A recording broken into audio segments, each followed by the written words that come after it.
क्या आपने कभी सोचा है कि हम कैसे सोचते हैं? हम जिसे हकीकत समझते हैं, क्या वो वाकई हकीकत है या सिर्फ एक वहम है? दोस्तों, आज हम एक ऐसी किताब पर बात करेंगे जो सीधा साधा जवाब नहीं देती, बल्कि आपके ज़हन को तोड़कर दोबारा बनाती है, और इसे फ़लसफ़े की दुनिया में सबसे मुश्किल और गहरी किताब समझा जाता है। दोस्तों, इस किताब का नाम है फिनोमिनोलॉजी ऑफ स्पिरिट, जिसे फ्रेडरिक हेगल ने लिखा है। दोस्तों, ये किताब दरअसल शऊर के सफ़र की कहानी है, जहाँ इंसान पहले सिर्फ देखता है, फिर सोचता है, फिर खुद को पहचानता है और आखिर में समझता है कि वो जिस हकीकत को सच समझ रहा था वो दरअसल बदलने वाली एक परछाई थी। दोस्तों, ये किताब आपके जहन को चैलेंज करती है और आपको मजबूर करती है कि आप दोबारा सोचें। तो चलिए दोस्तों, इस किताब को गहराई में समझते हैं, लेकिन पहले चैनल को सब्सक्राइब करना मत भूलें। Part 1, consciousness. दोस्तों, इस किताब का पार्ट 1 दरअसल इंसानी शऊर के बचपन से लेकर इसकी जवानी तक का सफ़र है।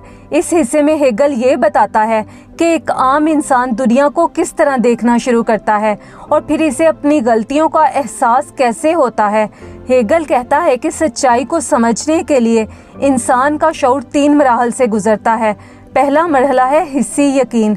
दोस्तों, ये शऊर की इब्तदाई और कच्ची हालत है और इसे बचपना कहा जाता है। यहाँ इंसान समझता है कि सच सिर्फ वो है जिसे वो अपनी आंखों से देखता है या अपने हाथों से छूता है। लेकिन हेगल कहता है कि हमारी हिस्सियात सच्चाई जानने के लिए काफ़ी नहीं है, क्योंकि सच्चाई लम्हा भर में बदल जाती है।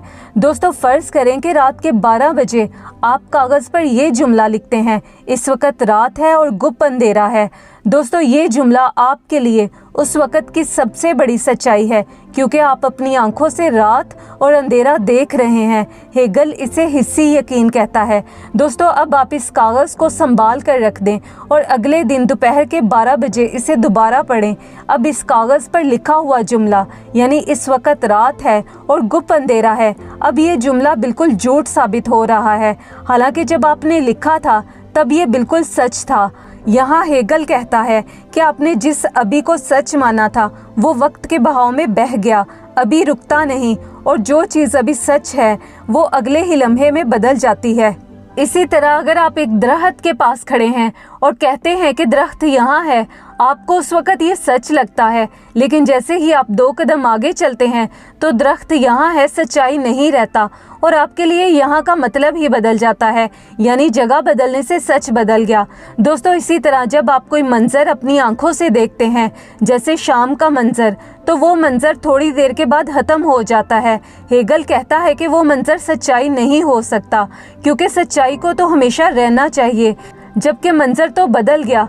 दोस्तों, अब यहाँ एक सवाल है कि अगर वो मंज़र सच नहीं है तो फिर सच क्या है? हेगल कहता है कि सच वो सांचा है जो आपके दिमाग में है। दोस्तों, आपने शाम का मंज़र देखा, शाम ख़त्म हो गई और मंज़र बदल गया, लेकिन आपके दिमाग में शाम का जो तस्वर मौजूद है वो हमेशा वही रहता है। और अब जब कल दोबारा शाम होगी तो आपका दिमाग दोबारा इसी सांचे को इस्तेमाल करके कहेगा कि देखो ये भी शाम है। दोस्तों, इन मिसालों से हेगल हमें ये समझाता है कि अगर हम अपनी आंखों या कानों पर भरोसा करेंगे तो हमें कभी भी मुस्तकिल सच्चाई नहीं मिलेगी, क्योंकि दुनिया हर लम्हा बदल रही है और सच्चाई को पाने के लिए हमें अपनी हिस्सियात से ऊपर उठकर अकल और सोच का सहारा लेना पड़ता है। दोस्तों, जब हिस्सियात नाकाम हो जाती हैं तो शऊर दूसरे मरहले पर आता है, जो है इदराक। दोस्तों, इस मरहले में हम चीज़ों को इनकी खसूसियात से पहचानते हैं। जैसे एक सेब सिर्फ़ एक एहसास नहीं है, बल्कि ये मीठा, गोल और सुरख होता है। दोस्तों, अब यहाँ हेगल एक सवाल उठाता है कि क्या सेब इन सिफात का मजमुआ है या वो खुद एक चीज़ है? दोस्तों, अब अगर हम ये कहें कि सेब इन सिफात यानी मिठास, सुर्खी और गुलाई का मजमुआ है, तो इसका मतलब है कि सेब नाम की अपनी कोई हकीकत नहीं, वो सिर्फ मिठास, शक्ल और रंग का ढेर है। और अगर हम ये कहें कि सेब इन सिफात से अलग कोई ठोस चीज़ है, तो दोस्तों सवाल ये है कि क्या चीज़ है? अगर सेब से मिठास, सुर्खी और गुलाई निकाल दी जाए तो बाकी क्या बचेगा? हेगल कहता है कि यहाँ हमारा शऊर उलझन का शिकार हो जाता है और हिस्सों में बंट जाता है। दोस्तों, एक तरफ तो सेब में कसरत मौजूद है, यानी सिफात की कसरत, जैसे मिठास, सुर्खी, गुलाई और सख्ती वगैरह, और दूसरी तरफ ये सारी सिफात एक यानी वाहिद सेब के अंदर ही मौजूद हैं। आप ये नहीं कह सकते कि हर सिफ्त एक अलग सेब में मौजूद है। तो दोस्तों इसका मतलब ये है कि सेब के लिए हम कसरत का तस्वुर भी इस्तेमाल करते हैं और वहदत का भी। यहाँ हेगल कहता है कि सेब जैसे ऑब्जेक्ट में एक ही वक्त में दो मुतजाद बातें यानी वहदत और कसरत मौजूद है, इसलिए इसमें सच्चाई मौजूद नहीं हो सकती। और दोस्तों यहीं से शौर को सब्जेक्ट का एहसास होता है कि शायद ये मेरा जहन है जो इन तमाम सिफात को इकट्ठा करके सेब का नाम दे रहा है। हेगल कहता है कि हम जिस मादी दुनिया को सच्चा समझते हैं वो इतनी सादा नहीं है। हमें लगता है कि हम बाहर की दुनिया को जान रहे हैं, लेकिन हकीकत में हमारा जहन इन चीज़ों को बना रहा होता है। दोस्तों जब शौर ज़ाहरी शक्लो सूरत से उकता जाता है तो वो अगले मरहले में पहुंचता है जो कि है फ़हम। इस मरहले में शौर चीज़ों के पीछे काम करने वाले कवानीन को ढूंढता है, यानी शौर समझ जाता है कि सच्चाई वो नहीं जो नज़र आ रही है, बल्कि वो कुव्वत है जो पीछे काम कर रही है। दोस्तों जैसे एक खंबा है जिस पर सुरख बत्ती जल रही है। अब कानून कहता है कि सुरख बत्ती जल रही है तो रुक जाओ।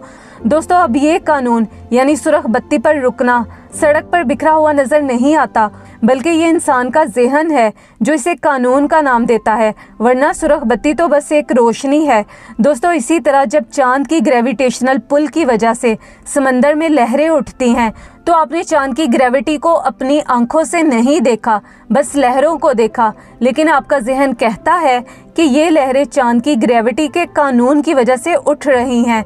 दोस्तों यहाँ हेगल कहता है कि जब हम कहते हैं कि कायनात कवानीन के तहत चल रही है तो असल में हम ये कह रहे होते हैं कि कायनात वैसे चल रही है जैसे हमारा जहन इसे तरतीब देता है। सच्चाई बाहर नहीं बल्कि हमारे जहन के अंदर मौजूद है, क्योंकि कवानीन हमारा जहन बनाता है। दोस्तों इस हिस्से का एहतमाम इस खूबसूरत एहसास पर होता है कि कायनात का तमाशा देखने वाला शौर दरअसल खुद को देख रहा है। शौर को अब समझ आ चुकी है कि बाहर की दुनिया को जानने से पहले खुद को जानना ज़रूरी है। और दोस्तों यहीं से सेल्फ कॉन्शियसनेस का वो सफ़र शुरू होता है जहां एक इंसान दूसरे इंसान से टकराता है। Part 2 self consciousness. दोस्तों पिछले हिस्से में हमने देखा कि शौर को समझ आ गई थी कि हकीकत बाहर की चीज़ों में मौजूद नहीं है बल्कि मेरे जहन में है, और अब इस हिस्से में वो खुद को पहचानने की कोशिश करता है। दोस्तों हेगल कहता है कि इंसान को अपनी ज़ात का यकीन तब तक नहीं आता जब तक वो बाहर की दुनिया पर अपना रोब ना जमा ले, जब तक वो चीज़ों को इस्तेमाल नहीं करता या इन्हें बदलता नहीं। हेगल कहता है कि जब एक बच्चा पैदा होता है तो इसे दुनिया अपने से अलग नज़र आती है, लेकिन जैसे जैसे वो बड़ा होता है वो खुद को दुनिया का हिस्सा समझने लगता है। इसे भूख लगती है तो वो खाना खाता है, प्यास लगती है तो पानी पीता है। दोस्तों यहाँ हेगल कहता है कि जब इंसान कोई चीज़ खाता है जैसे फल वगैरह तो वो ये साबित करता है कि फल की कोई हैसियत नहीं बल्कि ये मेरी भूख मिटाने का ज़रिया है, यानी चीज़ को ख़त्म करके इंसान अपनी बर्तरी साबित करता है। हेगल के नज़दीक ये शौर का सबसे इब्तदाई मरहला है जहां इंसान चीज़ों को तबाह करके खुद को ज़िंदा महसूस करता है। दोस्तों हेगल कहता है कि सिर्फ खाना ही काफ़ी नहीं होता बल्कि इंसान चीज़ों को बदलता भी है। जैसे एक लकड़हारा दरख्त काट कर मेज़ बनाता है, और जब वो मेज़ बनाता है तो वो दरअसल लकड़ी पर अपनी सोच की मोहर लगाता है। दोस्तों अब लकड़हारा जब मेज़ को देखता है तो इसे लकड़ी नज़र नहीं आती बल्कि अपनी मेहनत और अक्ल नज़र आती है। इसी तरह इंसान मादी दुनिया को बदल कर इसमें अपना अक्स देखता है। दोस्तों इन मिसालों से हेगल ये बताना चाहता है कि शौर फितरी तौर पर खुद गर्ज है। वो किसी ऐसी चीज़ को बर्दाश्त नहीं करता जो इसके काबू से बाहर हो। वो दुनिया की हर चीज़ को अपने इस्तेमाल में लाकर ये ऐलान करता है कि सिर्फ मैं सब्जेक्ट हूँ और बाकी सब ऑब्जेक्ट्स हैं।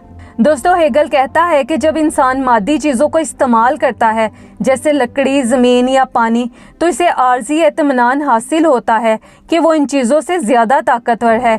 लेकिन ये सुकून बहुत मुख्तसर होता है क्योंकि एक बेजान चीज़ ना तो बोल सकती है और ना ही आपकी अहमियत का एतराफ़ कर सकती है। हेगल के नज़दीक इंसानी शौर की सबसे बड़ी तड़प और ज़रूरत ये है कि इसे तस्लीम किया जाए। दोस्तों जैसे एक बादशाह के लिए बादशाहत तब तक कुछ नहीं जब तक इसे मानने वाली राया ना हो, इसी तरह एक इंसान को अपनी ज़ात का यकीन तब तक नहीं आता जब तक कोई दूसरा इंसान इसे मान ना ले। इसलिए इंसान बेजान चीज़ों से निकलकर दूसरे इंसानों से टकराता है ताकि वो अपनी अना को साबित कर सके और दूसरा इंसान इसे वो मुकाम दे सके जिसका वो ख्वाहिशमंद है।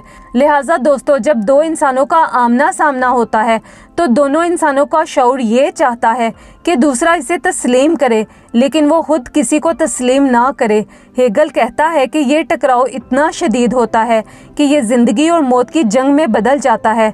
हर इंसान ये साबित करना चाहता है कि इसके पास एक ऐसी अना है जो जिस्मानी ज़रूरतों से बरतर है। हेगल कहता है कि इन दो इंसानों के टकराव में जो शख्स अपनी जान खतरे में डाल देता है तो वो कायनात को ये पैगाम दे रहा होता है कि मेरी आज़ादी और मेरी गैरत मेरी ज़िंदगी से ज़्यादा अहम है। और जो शख्स इस जंग में डर कर पीछे हट जाता है वो अभी तक अपने जिस्म का गुलाम है, लेकिन जो मौत की आंखों में आंखें डालकर लड़ता है वही हकीकी मायनों में आज़ाद शऊर रखता है। और दोस्तों, इस जंग के अख्ताम पर दो किरदार उभरते हैं, आका और गुलाम। हेगल कहता है कि आका वो है जो मौत के खौफ पर काबू पा लेता है और झुकने की बजाय लड़ने को तरजीह देता है, वो फातेह बनकर आका बन जाता है। और गुलाम वो शख्स है जो मौत के खौफ से डर जाता है, अपनी जान बचाने के लिए अपनी आज़ादी का सौदा कर लेता है और दूसरे इंसान यानी आका की बर्तरी को तस्लीम करके गुलाम बन जाता है। दोस्तों, अब यहाँ हेगल एक नुक्ता बयान करता है। वो कहता है कि बेज़ाहिर आका जीत चुका है, लेकिन वो एक ऐसी दलदल में फंस गया है जहाँ इसे वो चीज़ कभी नहीं मिल सकती जिसके लिए इसने अपनी जान खतरे में डाली थी। हेगल कहता है कि हमें पहचान तभी खुशी देती है जब वो किसी बराबर वाले या काबिले एहतराम शख्स से मिले, लेकिन आका ने गुलाम को हरा कर इसे अपनी नज़र में एक कमतर चीज़ या जानवर के बराबर कर दिया है। अब जब गुलाम इस आका के सामने झुकता है तो आका के दिल में ख्याल आता है कि ये तो एक डरा हुआ गुलाम है, इसकी अतात की क्या कीमत। और दोस्तों, फिर कहानी में एक ट्विस्ट आता है। हेगल कहता है कि आका ने जंग तो जीत ली, लेकिन इस जीत ने इसे मफलूज भी कर दिया। आका अब खुद कुछ नहीं करता, इसे खाना चाहिए तो गुलाम लाता है, इसे कपड़े चाहिए तो गुलाम लाता है। यानी आका अब एक ऐसी हस्ती है जो एक दिन भी गुलाम के बगैर नहीं रह सकता। हेगल कहता है कि आका का मादी दुनिया से ताल्लुक़ ख़त्म हो जाता है और वो सिर्फ़ एक कंज्यूमर बनकर रह जाता है जो सिर्फ़ बनी बनाई चीज़ें इस्तेमाल करता है। दोस्तों, दूसरी तरफ गुलाम मेहनत करता है, लकड़ी काटता है और ज़मीन खोदता है। यहाँ हेगल कहता है कि गुलाम सिर्फ काम नहीं कर रहा होता बल्कि वो मादी दुनिया को अपनी मर्ज़ी के मुताबिक डाल रहा होता है। मसलन जब एक गुलाम मेज़ बनाता है तो वो मेज़ में अपनी मेहनत और अक्ल का अक्स देखता है और इसे एहसास होता है कि मैं सिर्फ़ एक ग़ुलाम नहीं बल्कि तहलीक कार हूँ। ग़ुलाम अपने हुनर और मेहनत की वजह से खुद कफ़ील बन जाता है। अब इसे अपनी पहचान के लिए आका की ज़रूरत नहीं रहती क्योंकि इसका काम ही इसकी पहचान बन जाता है। दोस्तों, यहाँ हेगल कहता है कि हाथ पर हाथ धर कर बैठने वाला आका वक्त के साथ मिट जाता है, लेकिन वो ग़ुलाम जो पत्थरों को तराशता है वही कायनात का असल वारिस और आज़ाद इंसान बनता है। दोस्तों, ग़ुलाम मेहनत के ज़रिए अपनी ज़हनी ताकत तो पहचान लेता है, लेकिन समाजी या जिस्मानी तौर पर अभी भी वो बेड़ियों में जकड़ा होता है। इसे बाहर आज़ादी नहीं मिलती तो वो अंदरूनी आज़ादी की तलाश शुरू कर देता है और यहाँ से वो शऊर के 3 मराहल तय करता है। पहला मरहला है स्टोइसिज्म यानी रवाकियत। दोस्तों, रवाकियत शऊर की वो हालत है जहाँ इंसान बैरूनी दुनिया से अपना ताल्लुक तोड़ लेता है। ग़ुलाम सोचता है कि अगरचे मेरा जिस्म कैद है लेकिन मेरा ख्याल आज़ाद है। दोस्तों, जैसे एक बादशाह तख्त पर बैठकर भी परेशान हो सकता है, जबकि एक ग़ुलाम कैद खाने में होकर भी खुद को आज़ाद महसूस कर सकता है अगर वो बाहर के हालात को अहमियत देना छोड़ दे। हेगल कहता है कि ये आज़ादी अधूरी है क्योंकि ये सिर्फ ज़हन के अंदर है, जबकि बाहर की कड़वी सच्चाइयाँ वैसे ही कायम है। दोस्तों, जब शऊर को रवाकियत से सुकून नहीं मिलता तो वो दूसरे मरहले की तरफ बढ़ता है जो है स्केप्टिसिज्म यानी शक पसंदी। यहाँ शऊर कहता है कि ना सिर्फ ये बेड़ियाँ बल्कि पूरी मादी दुनिया ही धोखा है। शऊर हर चीज़ पर शक करके इसे मुस्तरद कर देता है ताकि इसे किसी चीज़ का दुख या असर महसूस ना हो। दोस्तों, हेगल कहता है कि यहाँ तज़ाद पैदा हो जाता है। एक तरफ शऊर ये कहता है कि सब कुछ जैसे मादी दुनिया, हिस्सी तजर्बात और दूसरों के ख्यालात सब झूठ और बेमायनी हैं, और दूसरी तरफ वो अपने इस ख्याल के सब झूठ है को मतलब सच के तौर पर पेश कर रहा होता है। और दोस्तों, जब शऊर को अपनी इसी मुनाफकत या तजाद का एहसास होता है तो वो शक पसंदी से निकल कर तीसरे मरहले में दाखिल होता है, जो है द अनहैप्पी कॉन्शियसनेस, नाखुश शऊर। दोस्तों, ये वो मरहला है जहाँ बेचैनी अपनी इंतहा को पहुँच जाती है और शऊर दो हिस्सों में बढ़ जाता है। एक हिस्सा वो जो फ़ानी और बदबूदार है जैसे जिस्मानी वजूद, और दूसरा हिस्सा वो जो मुक़द्दस और लाफ़ानी है जैसे रूहानी वजूद। इंसान को लगता है कि सच्चाई और कमाल यानी खुदा का वजूद इससे बहुत दूर किसी दूसरी दुनिया में है, और वो खुद यहाँ ज़मीन पर एक अधूरा और गुनाहगार वजूद है। फिर इंसान इसी दूरी को मिटाने के लिए तड़पता है, इबादतें करता है, रोज़े रखता है और अपनी अना को मिटाने की कोशिश करता है ताकि वो इस आला ज़ात यानी खुदा से जुड़ सके।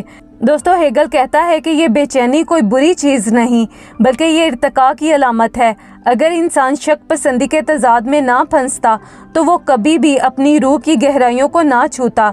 ये दुख इंसान को इस काबिल बनाता है कि वो मादी दुनिया से बुलंद होकर अकल की तरफ कदम बढ़ाए। दोस्तों, हेगल के फ़लसफ़े के तीसरे हिस्से में नाखुश शऊर की बेचैनी ख़त्म हो जाती है और इसे एक नई हकीकत का इदराक होता है।